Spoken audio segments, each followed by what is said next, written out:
সরকারি নির্দেশ না মানায় বড়সড় শাস্তির মুখে পড়তে চলেছে প্রায় 13 লক্ষ সরকারি কর্মী। তাদের এক মাসের মাইনেও কাটা যেতে পারে, এমনকি আটকে যেতে পারে পদোন্নতিও। সরকারি নির্দেশ না মানার জন্য কর্মীদের এমনই শাস্তি দিতে চলেছে উত্তরপ্রদেশের সরকার।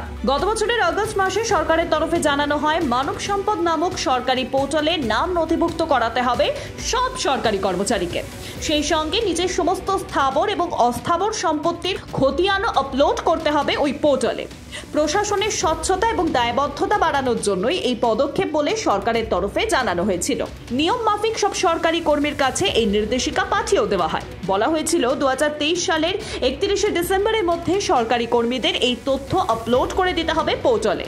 কিন্তু প্রথম থেকেই সরকারি নির্দেশ পালনে অনীহা ছিল কর্মীদের, তাই কয়েকবার ডেডলাইন বাড়িয়ে দেয় উত্তরপ্রদেশ সরকার। শেষ পর্যন্ত চলতি বছরের 31শে অগস্ট পর্যন্ত ডেডলাইন স্থির করা হয়, কিন্তু তাতেও সাড়া মেলেনি সরকারি কর্মীদের। বর্তমানে উত্তরপ্রদেশের সরকারি কর্মীর সংখ্যা 17,88,429।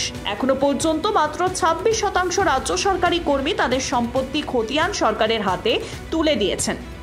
অর্থাৎ এখনো 13 লক্ষ কর্মচারীকে সম্পত্তির খতিয়ান দিতে হবে। এবার কর্মীদের আর অতিরিক্ত সময় দেওয়া হবে না বলে সাফ জানানো হয়েছে সরকারের তরফে। আর 31শে আগস্টের মধ্যে যদি তারা হিসেব দিতে না পারেন, তাহলে তাদের চলতি মাসের বেতন আটকে দেওয়া হবে বলে সরকারের তরফে হুঁশিয়ারিও দেওয়া হয়েছে। এমনকি প্রভাব পড়বে তাদের পদোন্নতিতেও। Bureau report, Ritam Bangla.